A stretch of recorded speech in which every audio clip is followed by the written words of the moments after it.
한 목소리로 읽겠습니다. 시작. 그런즉 너희는 먼저 그의 나라와 그의 의를 구하라. 그리하면 이 모든 것을 너희에게 더하시리라.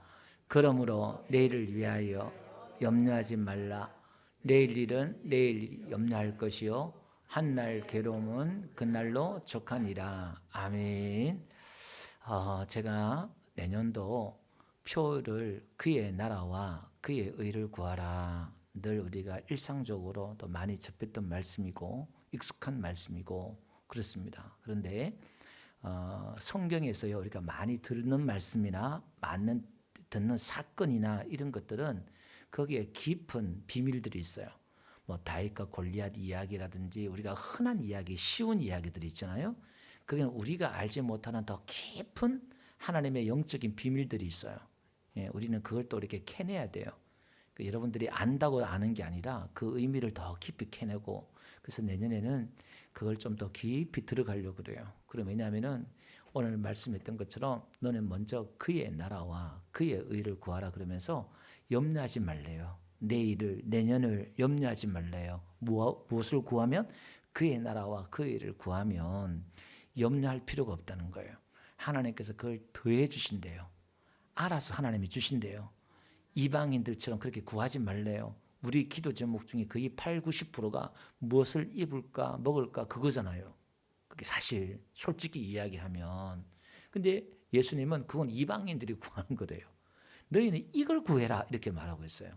여러분 우리 몸에 있어서 중요한 게 안 중요한 게 어디 있겠어요? 머리카락부터 해가지고 다 중요해요. 이 머리카락도 숱이 많다고 안 중요한 게 아니라 한번 빠져보세요. 얼마나 스트레스 받는지. 머리 빠진 사람은 알 거예요. 요즘 이 탈모 때문에 얼마나 스트레스 받는지, 그죠?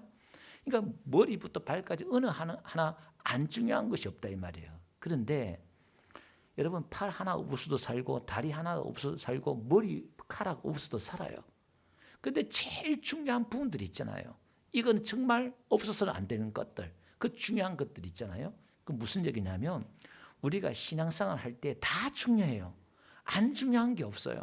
기도, 봉사, 또 우리가 헌신, 헌금, 예물 뭐 다 중요하잖아요. 근데 우리가 설교할 때마다 이것도 중요합니다. 이것도 중요합니다. 막 듣다 보니까 우리는요 이 감을 못 잡는 게 다 중요한데 뼈대를 몸을 못 세워요. 머리가 있고 몸이 있고 다리가 있고 다 그러잖아요. 비율이 있잖아요. 비율이. 머리만 됐다 크게 만들 수 없고 다리만 크게 만들 수 없고 그러잖아요. 그러니까 우리가 신앙생활 하는 가운데 어느 한 부분만 잘하면 되겠지 이렇게 하고 신앙생활 하는 사람들이 참 많단 말이에요. 그래서 오늘 우리가 신앙생활 하면서 예수님 믿으면서 우리가 무엇을 중요하게 여기고 무엇을 중심으로 그것을 뼈대를 만들고 신앙의 집을 지어 가야 될지 우리가 그걸 잘 배워야 된다 그 말이에요. 집도 지붕이나 창문이나 이게 모든 게 비율이 맞아야 되잖아요. 그래서 오늘도 가장 핵심적인 것, 가장 중요할 수 있는 그런 부분들이 그의 나라와 그의 의를 구하라. 이제 그 말씀인데 오늘 하고요. 다음 주에 낮 예배하고 두 분에 걸쳐서 제가 말씀을 전할 거예요. 그러니까 사실 두 분에 걸쳐도 다 못할 내용들이에요. 그 오늘은 그의 나라를 구하라 이걸 전하고요. 다음 주에는 그의 의를 구하라. 이제 이걸 제가 말씀을 전할 거예요. 그렇지만 조금 맥락만 우리가 맥만 잡아도 한 해 우리가 여러분의 가정에 어떤 문제든 간에 이걸 구하기만 하면은 여러분 어떤 문제든 풀리게 돼 있어요. 하나님의 역사하게 돼 있다 이 말이에요. 하나님 이것은 하나님의 마음이고 하나님의 원함이고 하나님의 뜻이고 하나님의 소원이다 이 말이에요. 그래서 우리 신앙은 하나님의 초점, 하나님이 원하신 것 딱 맞춰서 우리가 해야지 역사가 일어나죠. 하나님이 원하시는 것 있는데 내가 원하는 딴 거야. 뭔가 이게 맞지가 않아요. 그러면 뭔가 역사가 일어나지 않잖아요. 그죠? 그래서 오늘은 하나님의 원하심과 또 하나님의 그 원하심에 내가 순종하고 나갈 때 역사가 일어날 줄 믿습니다. 자, 그러면 먼저 본론 들어가서 하나님의 나라 이렇게 우리가 많이 좀 들어봤는데요. 여기 보니까 누구의 나라를 구하라 그랬어요? 누구의 나라? 오늘 본문에 그의 나라. 그의 나라. 하나님의 나라예요. 하나님의 나라. 그의 나라. 여러분 우리가 나라를 지키기 위해서 우크라이나나 소련, 러시아 보세요. 자기 나라를 위해서 몇만 명의 생명을 던지잖아요. 뭐 그 나라뿐이겠어요? 나라를 지키기 위해서 내 사랑하는 가족과 내 자녀를 지키기 위해서 전쟁터에 나가가지고 내 몸을 불살라요. 왜? 자기 나라가 중요하기 때문에. 나라가 있어야 자기가 있기 때문에. 그죠?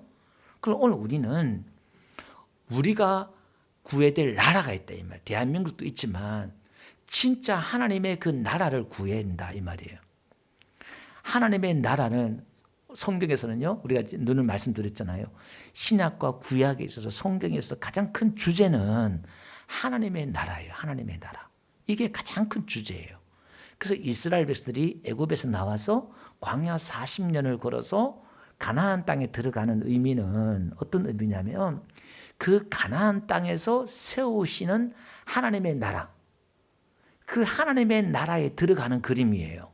가나안 땅은 잘 먹고 잘 사는 게 아니라 하나님이 왕이 되고 이스라엘 백성은 그의 백성이 되는 거예요.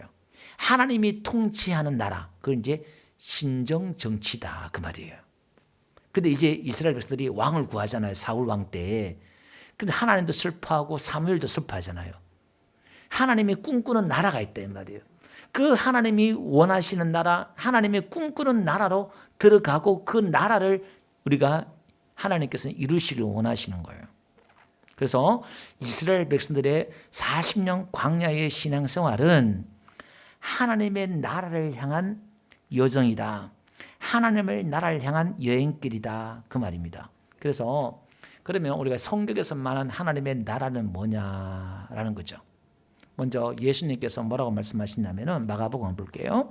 1장 12절 15절 한번 보니까 다 같이 한번 읽어봅시다. 이르시되 시작. 이르시되 때가 찼고 하나님의 나라가 가까이 왔으니 회개하고 복음을 믿으라 하시더라. 자, 하나님의 나라는요, 우리가 사후에 가서 죽어서 가는 나라 천국이 있어요. 그 천국이 있잖아요. 하나님의 나라. 그 천국이 있는데 예수님이 뭐라고 그러냐면은 그 하나님의 나라가 이 땅에 들어와요. 하나님의 나라를 가지고 예수님이 이 땅에 들어온다 이 말이에요. 그래서 우리는 이걸 이해를 하셔야 돼요. 하나님의 나라가 이 땅에 들어오는 나라. 여기서 말하는 이 하나님의 나라는 가까이 왔단 말은 예수님을 말해요. 예수님이 하나님의 나라예요. 예수님에게만 지금 성령이 통치해가지고 성령이 역사하고, 즉 예수님 십자가 부활 전에 예수님에게만 하나님의 나라가 하나님의 뜻이 온전히 이루어졌기 때문에 하나님의 나라가 이루어졌다는 거예요. 그게 자기를 말하는 거예요. 그 중요한 것은 예수님이 하나님의 나라를 가지고 이 땅에 들어왔다. 우리가 이 개념을 좀 이해를 해야 돼요. 그리고 또 마태복음 6장 볼게요. 우리가 주기도문에도 기도할 때 어떻게 기도하라고 그랬어요? 첫째, 하늘에 계신 아버지여 이름을 거룩히 여김 받으시오며 하나님께 이름을 거룩히 여김 받으라고 해놓고서는 그 다음에 10절 보니까 뭐라고 기록하냐면은 나라가 임하옵시며 이렇게 나라가 임해달라는 거예요. 우리가 기도 제목 중에 하나님 이름에 합당한 영광을 돌리고 그 다음에 제일 중요한 게 뭐냐면은 하나님의 그 나라가 임해달라는 거예요. 어디에? 나에게 우리에게 임하시오며 하나님의 나라가 나에게 임하기를 기도하라 이렇게 말씀하고 있단 말이에요. 네. 하늘에서 뜻이 이루어진 것 같이 땅에서도 이루어지는 그 하나님의 나라.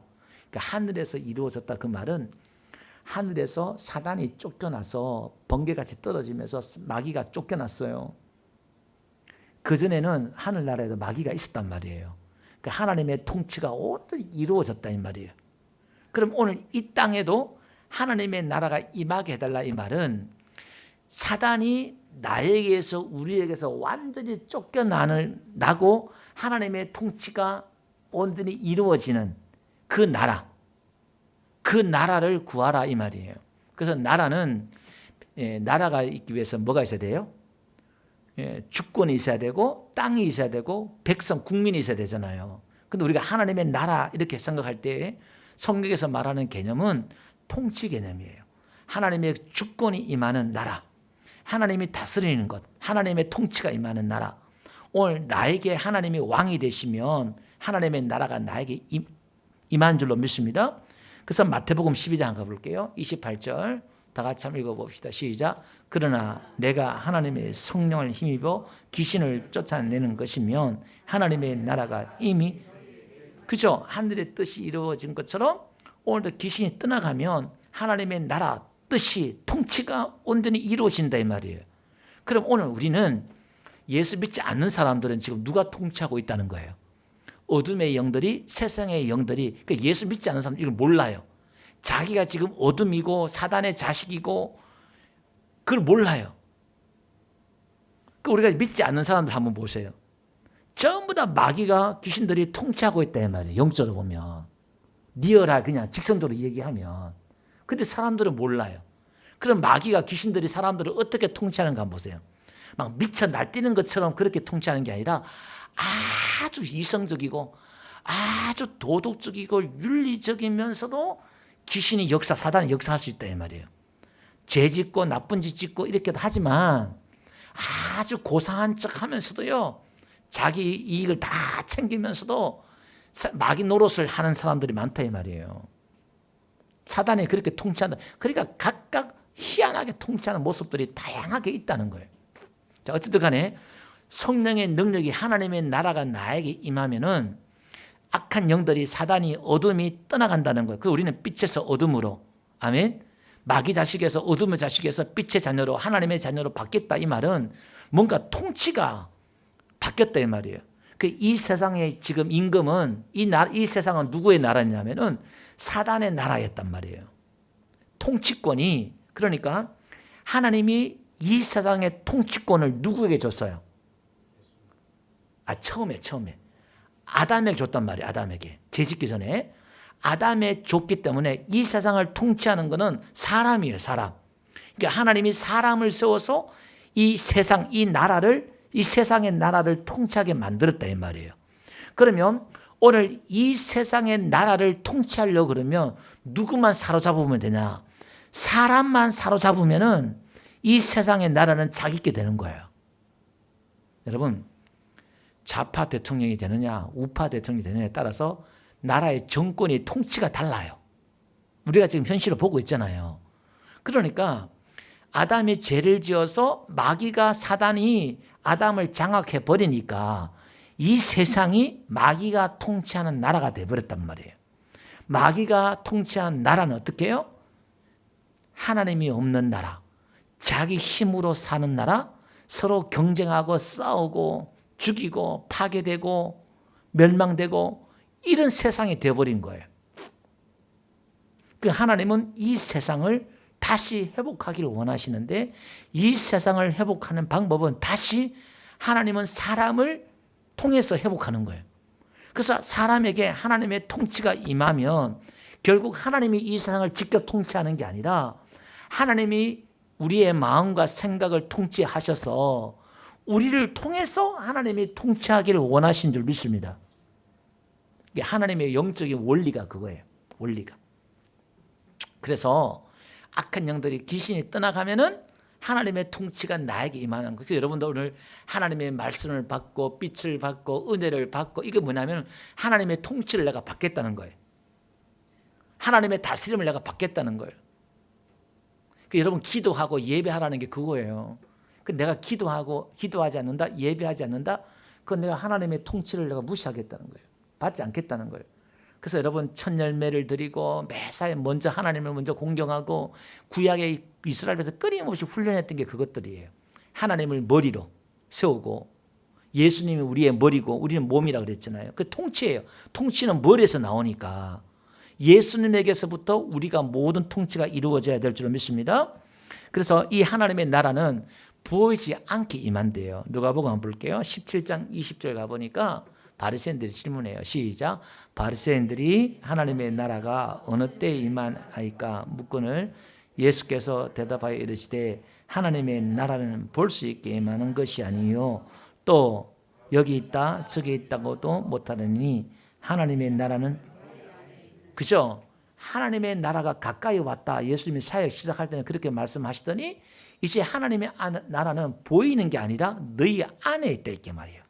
죽어서 가는 게 아니라, 그러니까 예수님은 하나님의 그 통치를 이 땅에 가져와서 우리에게 온전히 이루어서 내 안에 하나님의 나라가 이루어진 사람을 데리고 영원한 하나님의 나라에 데려가겠다는 거예요. 그림이. 그래서 이게 지금 너무너무 중요한 문제예요. 우리는 지금 이딴 거 관심 없어요. 내 나라에서 내 인생, 내 삶, 그게 내 나라예요. 거기에 관심 있지. 그러니까 하나님을 떠난 한번 보세요. 가인을 한번 보세요. 에녹성을 짓고 온갖 무기와 문화와 모든 걸 다, 왜? 하나님이 없는 인생은 자기가 그걸 모든 걸 다 만들어내야 돼. 성을 짓고 자기가 지키고 다 하는 거예요. 예. 그런데 오늘 우리는 하나님이 다스리는 나라, 하나님이 인도하시는 그 나라로 들어간 사람들은 그게 아니다 이 말이에요. 그래서 오늘 이 나라는 보이지 않는 것이다 이렇게 말하면서 요한복음 한번 볼게요. 3장 3절 다 같이 한번 읽어봅시다. 시작.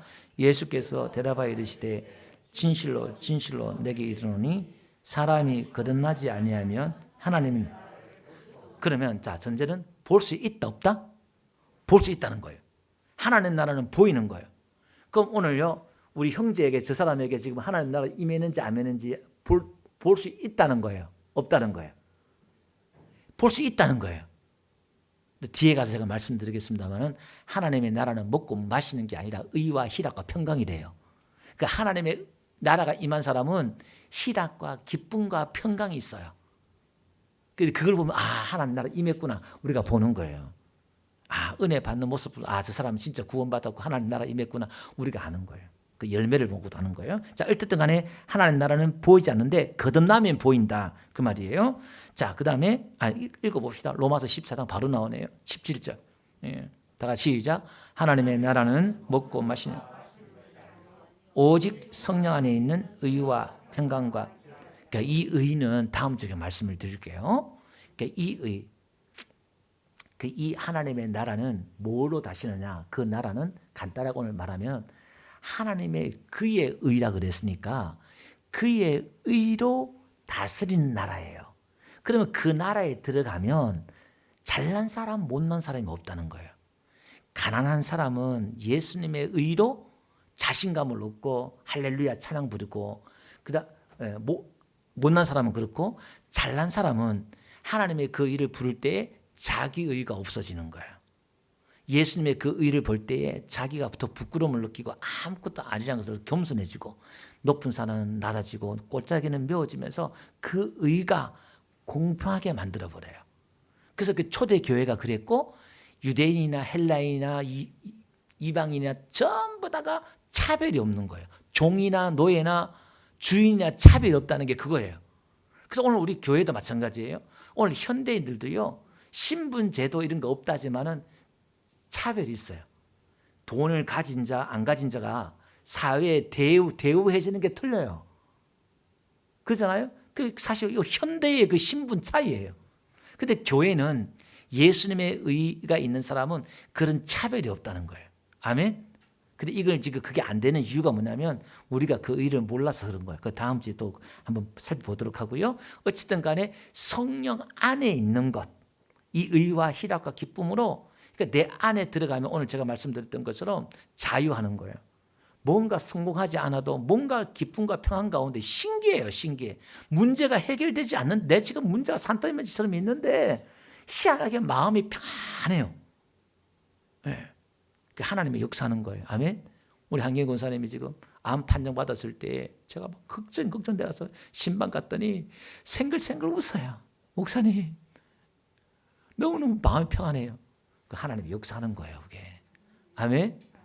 하나님이 그렇게 역사하는 거예요. 그래서 여러분 우리가 막 구할 때에 어떤 문제 해결이 아니라 하나님 막 문제 놓고 기도하면은 내 안에 하나님의 나라가 이루어져요. 어떤 문제에 대해서 뭔가 평안해져요. 그러면 하나님 역사하는구나. 하나님이 함께 하시는구나. 아멘. 뭔가 어떤 문제 불안하면은 막 빨리 기도하세요. 계속 기도하세요. 자꾸 더 기도해도 불안하면 더 기도하세요. 금식하든지 내 안에 뭐가 올 때까지, 내 안에 평강이 올 때까지, 하나님 나라가 이루어질 때까지. 할렐루야. 그래서 오늘 우리 안에는 여러분 천국에 가면 두려움이 있을까요? 염려가 있을까요? 근심이 있을까요? 없을까요? 그래서 이건 초등학생 질문이에요. 하나님의 나라는 무서울 게 없고 염려와 걱정이 없는 게 천국이야. 아멘. 그래서 예수님이 제 아들한테 파도에서 막 죽을 것 같은 위험을 당하는데 왜 무서워하느냐, 믿음이 적은 자들아 예수님이 노발대발하신 이유가 말이에요. 그거예요. 성령 안에 있는 사람, 하나님의 나라가 이루어지는 사람, 그런 사람에게는 오늘 뒤에 바로 너희는 내일 염려하지 말라 그러잖아요. 하나님의 나라를 구한 사람은 염려와 근심을 하려고 해도 안 되는 거예요. 어떤 사람은 믿으려고 해도 안 믿어지는 사람이 있는가 하면 어떤 사람은 걱정하고 염려하려고 해도 안 되는 사람들이 있다 이 말이에요. 여러분 그거 신기하지 않을까요? 그거 신기하지 않아요? 그게 하나님의 역사인 줄 믿습니다. 이게 신비예요. 그래서 이 하나님의 나라가 너무나 방대한 주제고 너무나 큰 신학적인 주제고 큰 거예요. 그게. 자, 그 다음에 예수님 한번 봅시다. 누가복음 9장 한번 볼게요. 예수님의 사역의 우선순위가 뭐였는지 한번 보세요. 다 같이 한번 읽어봅시다. 시작. 무리가 알고 따라왔거늘 예수께서 그들을 영접하사 하나님의 나라의 일을 하시며 병 고칠 자들을, 거기 보니까 하나님의 나라에 관하여 일을 이렇게 하지만 그게 사실은 원어에 보면은 하나님의 나라에 관하여 이렇게 나와요. 이게 페리란 말인데, 그러니까 지금 병 고치는 것보다 뭐요? 하나님의 나라를 이야기하시면서 병을 고치는 거예요. 그러니까 병 고치는 것보다 뭐가 더 중요한 거예요? 하나님의 나라를 전하는 게 이게 더 중요하다 이 말이에요. 이게. 자, 누가복음 한번 볼게요. 4장 43절 한번 봅시다. 누가복음 4장 40, 다 같이 시작. 예수께서 이르시되 내가 다른 동네에서도 하나님의 나라 복음을 전하여 하리니 나는 이 일을 위하여 보내심을 받았노라 하시고, 그 보니까 하나님의 나라 복음을 전하여 하리니 그 있죠. 즉 원어에 보니까 하나님의 나라를 전하여 하리니 이렇게 나와요. 그 복음을 전하여 이 말이 같은 단어를 그냥 원어는 쓰고 있는데 이렇게 번역을 해놨어요. 하나님의 나라를 전하여야 하리니 이렇게 나와요. 하나님의 나라를 예수님은 전하기 위해서 왔다는 거예요. 회개하라, 하나님의 나라가 가까웠다 이렇게 말하면서 그 다음에 사역을 하실 때도 항상 하나님의 나라를 먼저 전했단 말이에요. 하나님의 나라가 어떤 것인지 먼저 그 사역을 전하시고, 뒤에 결론적으로 말하시면 부활하시고 나서도요, 사도행전 1장 3절에 가보니까요, 예수님이 40일 부활하시고 40일 동안 이 땅에 계셨잖아요. 11분 제자들에게 그 부활하신 몸을 보면서 40일 동안 뭐 하셨어요? 하나님의 나라에 뭐요? 일을 말씀하시냐 이렇게 나오는데 원어에는 하나님의 나라에 그 말씀을 하셨다 이렇게 나와요. 일이 아니라. 그러니까 하나님의 나라의 그 말씀을 전했다 이 말이에요. 그러니까 시작도 사역도 그 다음에 부활하신 것도 온통 예수님의 그 메시지는 하나님의 나라예요. 이 땅에 너희에게 사는 이 나라가 아니라 새로운 나라, 파라다이스 유토피아와 같은 정말 꿈과 같은 그런 나라에 대해서 그걸 이야기하는 거예요. 그러니까 이거는 완전히 환상 같은 나라예요. 유대인들이 갖고 있는 그런 개념을 떠나서 새로운 나라를 가지고 막 그렇게 이야기를 하고 있는 거예요. 그런데 이 나라가 뭐예요? 보이지 않는다 그랬잖아요. 그런데 이 나라는 신기하게도 비밀이에요. 한번 봅시다. 마가복음 4장 한번 볼게요. 11절. 다 같이 한번 읽어봅시다. 시작. 이르시되 하나님의 나라의 비밀을 너에게 주었으나 외인에게는 모든 것을 비유로 하나니 이는 그들로, 다 같이 시작. 이는 그들로 보기는 보아도 알지 못하며 듣기는 들어도 깨닫지 못하게 하여 돌이켜 제사함을 얻지 못하게 하려. 자, 이게 보세요. 하나님의 나라를 가지고 와서 이걸요 지금 비유로 가르쳐요. 리얼하게 직접적으로 막 이렇게 설명하는 게 아니라 알아들을 수 없는 말로 이상하게 자꾸 해요. 다 알지 못하게. 이게 뭐냐면 심판이에요. 심판. 이 말씀이 못 들리면 심판받는 거고 들리면 심판에서 내가 구원받는 거예요. 이게 복음이, 믿음이, 하나님의 말씀이, 이게 아이러니하게도, 그러니까 이미 우리가 나중에 심판받는 게 아니라 이 땅의 심판은 이 땅에서 결정짓는 거예요. 하나님의 나라가 들려지고 하나님의 나라가 보여지고 들려져야 돼요. 그게 깨달아져야지. 그게 보이지 않고 들리지 않고 깨달아지지 않으면 이미 그 사람은 하나님의 나라 못 들어가는 사람이고 이미 심판받은 사람이라는 거예요. 지금 이게 사실 너무나 무서운 말씀을 지금 예수님께서 하고 있는 거거든요. 그래서 마태복음 13장을 볼게요. 44절 다 같이 한번 읽어봅시다. 다 같이 시작. 천국은 마치 밭에 감추인 보화와 같으니 사람이 이를 발견하기 위해 숨겨두고 기뻐하여 돌아가서 자기의 소유를 다 팔아. 여기는 천국 그러잖아요. 천국은 하늘나라 이렇게 말해요. 그러니까 지금 이 마태는 유대인들을 향하여 했기 때문에 유대인들은 하늘나라, 이 천국 개념이에요. 하나님의 나라 개념이에요. 다른 복음서는 하나님의 나라 이 단어를 쓰고 있어요. 그러니까 대상이 틀리기 때문에 단어를 이렇게 다르게 쓰고 있어요. 그러니까 유대인들은 하늘나라 그러면 그게 하나님의 나라인 줄 이해를 해요. 그러니까 천국, 하늘나라 이렇게 말하고 있습니다. 그런데 이것은 밭에 감추인 거래요. 아무나 켤 수 있는 게 아니다 이 말이에요. 그러니까 이걸 밭을 캐다가 밭이 뭐냐면 교회예요. 막 신앙생활을 하다가 뭔가 이렇게 하다가 딱 어느 순간에 이걸 발견하는 거예요. 그러니까 하나님을 나라를 발견한 사람은 자기 전 재산을 여기 투자하는 거예요. 여러분 투자하는 사람들 그렇잖아요. 뭔가 이게 딱 좋은 게 있으면은 이거 확신이 들면 내가 전부 다 올인해요. 성공하는 사람 부자들은 다 그렇잖아요. 내 인생을 올인하듯이. 그죠? 그런 사람이 큰 사람이 되고 거부가 되고 뭐 그러잖아요. 우리 영적으로 보면 진짜 이게 눈이 열려서 하나님의 나를 보고 들은 사람은, 이걸 깨달은 사람은 자기의 모든 인생을 걸어버려요. 그게 성경에 나온 인물들이잖아요. 우리는 그게 잘 안 보이지만은 모든 걸 다 포기하고 예수를 따라가요. 예수님을. 신앙의 목숨을 던져요. 순교까지. 왜? 그 사람은 봤기 때문에, 들었기 때문에, 발견했기 때문에 그것은 맛을 봤다는 거예요. 그 하늘의 그 기쁨과 평안과 위로와 이걸 내가 성공하지 않아도 돈을 벌지 않아도 그딴 거 괜찮아요. 지금 바울처럼 내가 몸에 병이 있더라도 그딴 거 괜찮아요. 하나님의 그 확신과 뜻을 알기 때문에, 하나님 나를 알기 때문에. 이런 사람들은 세상이 감당치 못한 사람이에요. 또라이 그래도 세상 사람들 그 판단과 정죄에 개의치 않아요. 누가 뭐라 눈치 안 봐요. 누가 어떻게 판단하는 거 그거 그딴 거 개의치 않아요.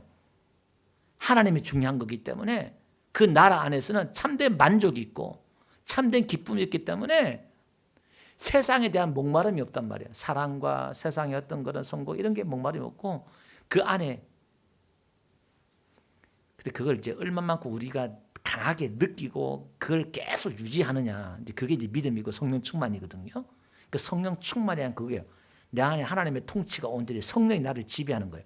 그래서 하나님의 나라는 예수님이 하나님의 나라고 그다음에 내 인격이 내 안에서 하나님의 나라가 내 인격을 지배하는 거. 술 취하지 말고 오직 성령의 충만을 받아. 그 말이 하나님의 나라는 내 인격이에요. 인격을 통해서 하나님의 나라가 나타나는 거예요. 그 성령의 성품, 성령의 열매 9가지 열매, 내 인격, 내가 하나님의 나라가 되는 거예요. 저 사람이 하나님 나라 임했는지 안 임했는지 어떻게 보면 그 사람의 인격이나 성품이 어떤가 보면 하나님의 나라가 임했다 안 임했다 알 수 있다 이 말이에요. 자, 그 다음에 이 하나님의 나라는 소수만 또 알아요. 누가복음 12장을 볼게요. 1절. 그동안에 무리 수만 명이 모여 서로 밟힐 만큼 되었더니, 그러니까 무리가 수만 명이면 수십만 명이에요. 남자가 수만 명이니까 여자하고 아이들까지 합하면 거의 이 당시에 몇십만 명 이렇게 된다 보시면 돼요. 서로 밟힐 만큼 막 그냥 온 거예요. 그러니까 바리새인들의 누룩을 주의하라. 그러면서 예수님이 교훈 말씀을 쭉 이렇게 해요. 그러면서 9절 한번 볼게요. 그 설교를 쭉 하시면서 사람들 앞에서 나를 부인하는 자는 하나님의 사자들 앞에서 부인하리라. 그러니까 이 땅에서 나를 부인하고 정말 쉽게 말해 전투적인 삶을 살고 이 땅에서 핍박을 각오하고 두려워하지 않고 믿으면서 예수님이 지금 진지하게 지금 하나님의 나라와 이 세상을 비교하면서 지금 막 그 나라 들어가려면 이 땅에서 어떻게 살아야 될지 나를 부인하면 안 되고 막 진지하게 말씀 막 해요. 하고 있는데 자 13절 뜬금없이 한번 보세요. 한 사람이 이렇게 질문해요. 자 13절 무리 중에 한 사람이 이르되 선생님 내 형을 명하여 유산을 나와 나누게 하소서 하니 이렇게 나와요. 지금 예수님은 너무나 깊고 엄중한 말씀을 지금 설교하고 있는데 지금 완전히 새로운 차원의 개념을 설교하고 있는데 이 사람은 지금 문제는 그 땅 설교가 안 들어와. 예수님이 설교하고 있는데도 안 들어와. 이 사람 지금 형하고 지금 싸워가지고 재산 때문에 스트레스 받아가지고 앉아가지고 예수님 무슨 얘기하는지 관심도 없어. 저분이 신령한 분이고 존경 많고 많은 사람들 앞에 있으니까 저분이 말하면 우리 형 말 듣겠지. 이렇게 해서 내 재산 좀 나눠주게 해달라고 하는 거예요. 그러니까 예수님이 기가 막히는 거예요. 한번 14절 시작. 다 같이 한번 읽어봅시다. 시작. 이르시되 이 사람아 누가 나를 물건 나는 대로. 자, 그럼 여러분들이 연극이나 드라마나 대사를 생각하고 이걸 예수님 만약에 드라마를 친다 그러면 이 대사를 어떻게 처리하겠어요? 이 사람아 이거 얼마나 의의 없이 예수님이 황당하고 정말 이 수준이 맞아야 되잖아요. 지금 이게 참 예수님 맞아. 예수님 맥을 그냥 막 힘을 쫙 빼는 거예요. 신나게 막 설교하는데 완전히 힘 빠진 동문서답 한다고 있는 거예요 지금. 참 우리 예수님도 대단하시. 이런 사람들 앞에 설교하고 있었으니까, 그죠? 야, 누가 나를 너희 재판장이나 물건 나는 자로 세웠느냐? 지금 예수님이 하나님 나를 가져와 가지고 어떤 사역을 하든지 이해를 못하는 거예요. 그러니까 모든 15절 보니까 모든 탐심은 물리쳐라. 또 그 수준에 맞게끔 또 설명을 해줘요. 또 우리 예수님께서는 그걸 가지고 또 설교를 쭉 해 나가십니다. 그러면서 한번 봅시다. 22절 보니까 제 아들에게 이르시되, 그러면서 무엇을 목숨을 위해 또 다시 한번 재차 말해요. 목숨을 위해서 무엇을 먹을까 입을까 염려하지 마라. 그 24절 까마귀를 생각해봐라. 27절 백합화를 생각해봐라. 그러는 거예요. 그래서 29절 너희는 무엇을 먹을까 마실까 구하지도 말고 근심하지도 말라. 그딴 거 좀 구하지 말고 근심도 하지 말고 내가 말하는 거 좀 들어라 이 말이에요. 내가 말하는 거. 좀 내가 말하는 거 관심을 갖고 좀 알려고 그러고 이해하려고 그러고 깨달으려고 좀 해라 이 말이에요. 그래서 한번 봅시다. 그래도 하는 말이 또 한번 봅시다. 31절 오늘 우리가 본문이지만 누가복음에 나온 본문 또 나와요. 다만 너희는 뭐죠? 31절 그의 나라를 구하라. 그리하면 이 모든 것을 너에게 더하시리라 이렇게 말해요. 32절 다시 한번 32절 한번 읽어봅시다. 시작. 적은 무리여 무서워 말라. 너희 아버지께서 그의 나라를. 그럼 오늘 32절에는 무슨 무리? 적은 무리요. 오늘 12장 1절에는요 수만 명의 무리들이에요. 이거 지금 대조하고 있다 이 말이에요. 하나님의 나라를 알고 그것을 깨닫고 그 나라를 들어갈 사람은 적은 무리라는 거예요. 그 적은 무리에게 하나님의 나라를 주는 것을 기뻐한다는 거예요. 그 하나님의 나라를 많은 사람이 주는 게 아니라 소수에게 적은 사람에게만 그게 보이고 깨달아지고 하나님이 주신다는 거예요. 아멘. 그리고 또 하나 신비는요. 하나님의 나라는요. 이게 스스로 자라요. 무슨 얘기냐 봅시다. 마가복음 4장 한번 볼게요. 26절 다 같이 한번 읽어봅시다. 시작. 또 이르시되 하나님의 나라는 사람이 씨를 땅에 뿌린 것 같으니. 그러니까 하나님의 나라를 비유로 설명하는 거예요. 하나님의 나라는 이와 같다 이렇게 말하면서 그가 밤낮 자고 깨고 하는 중에 씨가 나서 자라되 어떻게 그리 되는지를 알지 못하니라. 28절 뭐가 스스로? 땅이 스스로 열매를 맺대 얘기해요.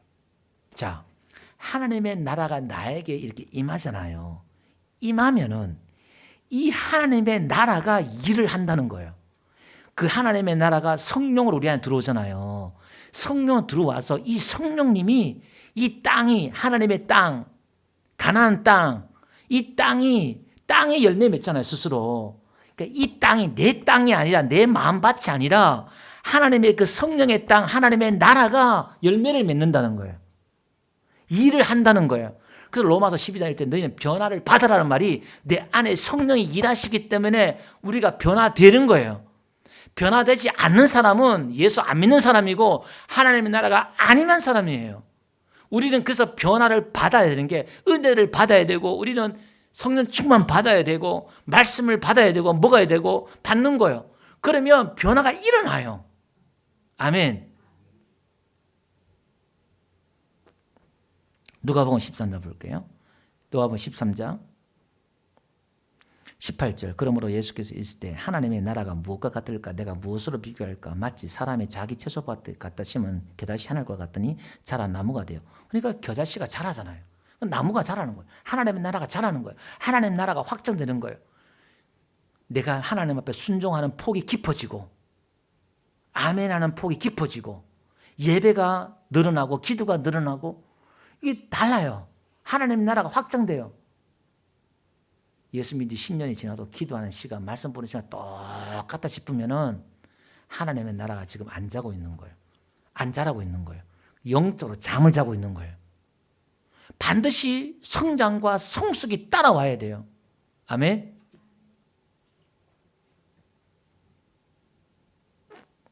왜 그럴까요?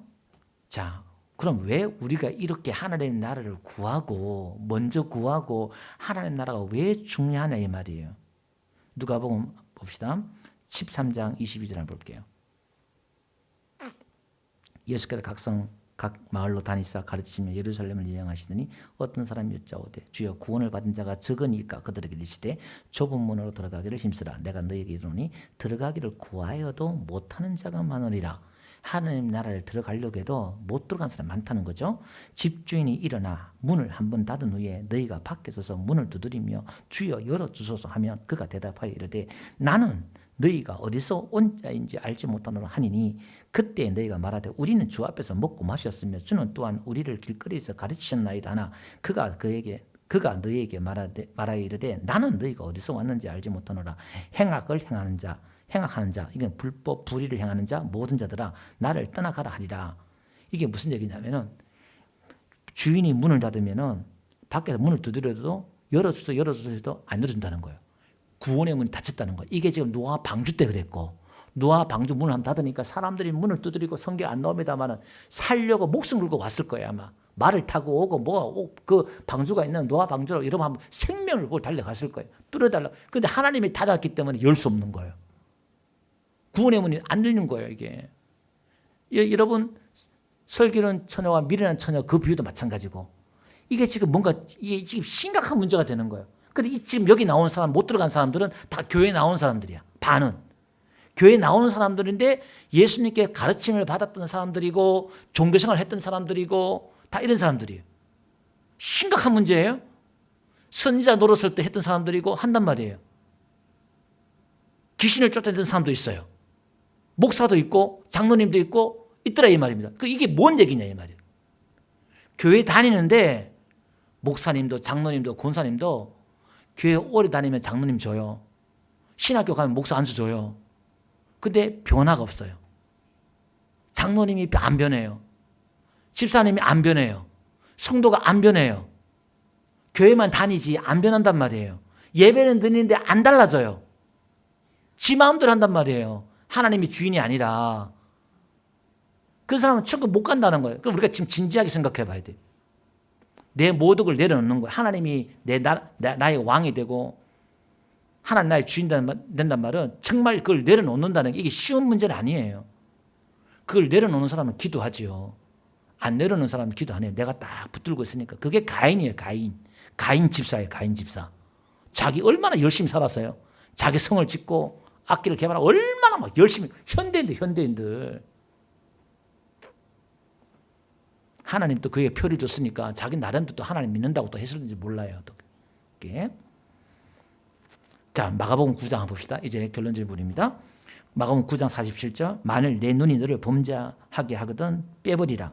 한 눈으로 하나님 나라 들어가는 것이 두 눈을 가지고 지옥에 던져지는 것보다 나으리라. 자, 이렇게 하나님 나라를 구해야 될 이유가 여기 있는 거예요. 왜? 여기 못 들어가면 지옥 떨어지기 때문에 차라리 불구화되어서 내가 그걸 끊어버리고 천국 가는 게 낫다 이렇게 말할 만큼 그 나라가 크고 중요하다. 이게 심각한 문제다. 그 이야기하고 있잖아요. 진짜 눈 빼고 팔 잘라는 말이 아니라 그만큼 이게 중요하다 이 말이에요. 천국 가는 문제가 우리 인생에서 심각한 문제예요. 대학생들 학생들 대학 가는 것보다 취업하는 것보다 결혼하는 것보다 이게 더 심각한 문제다 이 말이에요. 아멘. 자, 그러면 또 빨리 갑시다. 그럼 하나님 나라에 들어가는 사람 어떤 사람이 들어가느냐? 마가복음 10장 한번 봅시다. 24절. 제 아들이 그 말씀에 놀라는지라 예수께서 다시 대답하여 이르시되 얘들아 하나님 나라 들어가기가 얼마나 어려운지 낙타가 바늘기로 나가는 것이 부자가 하나님의 나라에 들어가는 것보다 쉬우니라 하시니 부자가 하나님 나라 들어가기 힘들다는 거예요. 돈 많은 사람이 들어간 게 아니라 이 부자라는 것은 자기 힘, 자기를 자랑하는 사람 부자예요. 하나님이 필요 없는 사람이 그게 부자예요. 이게 마가복음 10장 15절요. 내가 진실로 너에게 이르노니 누구든지 하나님의 나라를 어린아이 같이 받들지 않는 자는 결탄코 그곳에 들어가지 못하리라. 어린아이 같이 받든단 말은 순수하게 믿고 순수하게 의지하는 거예요. 자기를 의지하는 게 아니라 순수하게 뭔가 의지적인 거예요. 어린아이 같이. 이게 무슨 그림이냐면은 마태복음 21장 한번 봅시다. 그러나 너희 생각이 어떠하냐? 어떤 사람에게는 두 아들이 있는데 맏아들에게 가서 이르되 오늘 포도원에 가서 일하라 하니 대답하여 이르되 아버지 가겠나이다 하더니 가지 아니하고 둘째 아들에게 가서 또 그와 같이 말하니 대답하여 이르되 실소이다 하였다가 그 후에 뉘우치고 갔으니 그 둘 중에 누가 아버지의 뜻대로 하였느냐? 이르되 둘째 아들이니이다. 예수께서 그들에게 이르시되 내가 진실로 너에게 이르노니 세리들과 창녀들이 너희보다 먼저 하나님의 나라에 들어가리라. 아니 지금 이게 유대인들과 세리와 창녀들을 비교하고 있거든요. 그 먼저 된 자들이 그거예요. 첫째 아들이 유대인들이고 종교 생활하고 교회 생활하고 막 믿음 생활하고 이런 사람들인데 둘째 아들은 죄인들이다 이 말이에요. 그럼 죄 지어도 천국 간다 이 말이 아니고 이 말이 아니에요. 죄 지어도 천국 간다는 말이 아니라 이 세리와 창녀들에게는 자기가 내줄 의가 없다 이 말이에요. 그냥 가난한 거예요. 그러니까 어린아이같이 누구 의만 붙잡는 거예요? 예수님의 의만 붙잡는 거예요. 자기 의를 붙잡는 게 아니라 그 다음 주에 그 의를 이야기할 거예요. 그런 사람 순수하게 그게 믿음이에요. 자기를 믿는 게 아니라 하나님의 그 통치에 들어가려면은 자기 힘, 자기 노를 가져간 사람은 거기 천국 갔어도 큰 소리 칠 거야. 그 사람은 천국 갈 수도 있는지 모르겠습니다만 내가 이만큼 했네 하고 한 달에 내놔라 할 거야 아마. 그런 사람 못 간다 이 말이에요. 이게 어린아이고 둘째 아들이고 그렇다면 이 말입니다. 근데 어떻게 자기를 뉘우치고 정말 나는 죽을 놈이고 내가 의가 없구나. 어떡하나 하나님. 그런 사람들에게 보이는 거예요. 그 다음 마태복음 한번 봅시다. 25장 34절. 그때 임금이 그 오른편에 있는 자들에게 이르되 내 아버지께 복받을 자들이여 나와 창세로부터 너희를 위하여 예배된 나라를 상속받아. 이게 뭐예요? 오른편에 있는 사람. 그 오른편에 있는 사람 특징이 뭐냐면 이런 거예요. 양과 염소 이야기예요.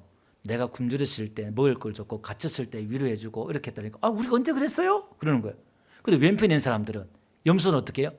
아니 예수님 우리가 이렇게 해줬는데요. 우리가 언제 안 해줬습니까? 또 그래요. 너희가 내가 굶주릴 때 먹을 거 안 줬고 갇힐 때 위로 안 해주고 하니까 우리가 언제 안 그랬습니까? 그러는 거예요. 즉 그 작은 자에게 가난한 자에게 한 것이 나에게 한 것이다 그렇게 말하잖아요. 이게 무슨 글이냐면은 하나님의 나라 들어갈 수 있는 사람은 자기 공로, 자기 자랑, 자기 의를 내세우는 사람 못 들어간다는 거예요. 그 자기 몰라요. 어떻게 했는지도 몰라. 왜? 하나님의 믿음으로 했기 때문에 자기 의로 했기 때문에 그게 하나님의 나라 열매예요. 좀 이렇게 많이 그림을 한번 쫙 종합적으로 한번 이렇게 쫙 꿰면은 아주 그림이 다 나오는데 둠숭둠숭 제가 오늘 말씀을 그냥 일단 던져 드릴게요. 나중에 또 하나님 지혜 주시면 다 들어놓으면은 어느 순간 이게 쫙 연결될 거예요. 맥락이 다 되니까. 근데 첫째 아들처럼 자기 의를 한 사람들은요, 그게 항상 기억해. 내가 언제 내가 뭘 해줬고 남들한테 해준 거 다 기억하는 사람들 있잖아요. 그런 사람들은요, 그만큼 안 돌아오면 섭섭하고 그러는 거예요. 근데 복음 안에 믿음을 한 것은 기억이 안 나요. 이게 신기해요. 성령 안에서 성령으로 한 것은 기억이 안 나요. 근데 내 노력을 내가 한 것은 다 기억나. 그게 첫째 아들이에요. 자, 그럼 우리는 어떻게 살아야 되냐? 결론. 우리가 어떻게 살아야 되냐? 누가복음 한번 봅시다. 9장 1절 다 같이 한번 읽어봅시다. 시작. 예수께서 12제를 불러 모으사 모든 귀신을 제하며 병을 고치는 능력과 권위를 주시고 하나님의 나라를 전파하며 앓는 자를 그죠? 제 아들에게도 능력을 줘서 이걸 고치는 능력을 주셨어요. 그죠? 그 다음에 9장 60절 이르시되 죽은 자들로 자기의 죽은 자들 장사하게 하고 너는 가서 하나님 나라를 전파하라. 우리는 하나님 나라를 또 전파해요. 예수님이 그랬던 것처럼 우리 사역도. 그 다음에 9장 62절요. 예수께서 이르시되 손에 쟁기를 잡고 뒤를 돌아보는 자는 하나님의 나라를 합당치 아니하리라. 우리가 하나님의 나라를 받고 그 나라가 어떤 것인지 알고 그 나라를 전하는데 우리의 신앙이 다 집중돼야 될 줄 믿습니다. 근데 교회 생활, 종교 생활 하지 말고 하나님의 나라가 뭔지 우리가 그걸 기억해야 돼요. 그래서 오늘 결론은 내 안에, 우리 가정 안에, 우리 교회 안에 에덴 동산을 만들어야 돼요. 하나님이 통치하는 나라. 아멘. 할렐루야. 자, 딱 12시예요. 딱 설교 때가 딱 맞췄어요. 오늘 12시까지 맞춰서 우리